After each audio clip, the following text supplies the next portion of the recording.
বেনাপোল স্থলবন্দর। বেনাপোল স্থলবন্দর বাংলাদেশের যশোর জেলার শর্ষা উপজেলায় অবস্থিত দেশের প্রধান ও বৃহত্তম স্থলবন্দর এবং এটি একটি গুরুত্বপূর্ণ আন্তর্জাতিক সীমান্ত চেকপোস্ট।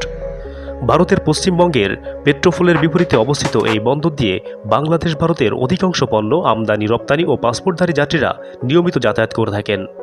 এটি বাংলাদেশের বৃহত্তম স্থলবন্দর, যা বাংলাদেশ স্থলবন্দর কর্তৃপক্ষ দ্বারা পরিচালিত।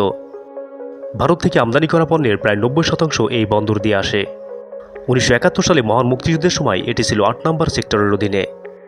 প্রতি বছর সরকার প্রায় 10,000 কোটি টাকারও বেশি রাজস্ব অর্জন করে থাকেন এই বন্দর থেকে। এছাড়াও বাংলাদেশ থেকে স্থলপথে গমনের প্রধান পথ যশোর বেনাপোল বনগাঁও কলকাতা ট্রাঙ্ক রোড। এই পথে প্রতিদিন শত শত ভ্রমণকারী চলাচল করে থাকেন। বাংলাদেশের রাজধানী ঢাকার সাথে সহজ যোগাযোগের জন্য বেনাপোল থেকে চলাচল করে বেনাপোল এক্সপ্রেস এবং রূপসী বাংলা নামে দুটি ট্রেন। এছাড়াও খুলনা ও কলকাতার মধ্যে চলাচলকারী একমাত্র ট্রেন হল বন্ধন এক্সপ্রেস। এটি একটি আধুনিক এসি ট্রেন, যা সপ্তাহে 2 দিন রবিবার ও বৃহস্পতিবার চলাচল করে। ট্রেনটি খুলনা থেকে 1টা 30 মিনিটে ছেড়ে বেনাপোল হয়ে সন্ধ্যা 6টা 10 মিনিটে কলকাতায় পৌঁছায়।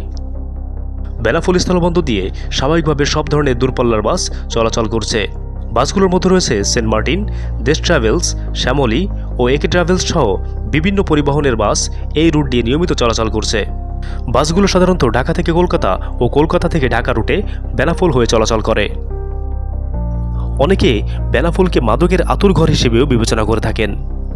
বেনাপোল সীমান্তের দোকানে বিভিন্ন ধরনের মাদক সরাসরি ও গোপনীয়ভাবে ক্রয় বিক্রয় করা হয়ে থাকে।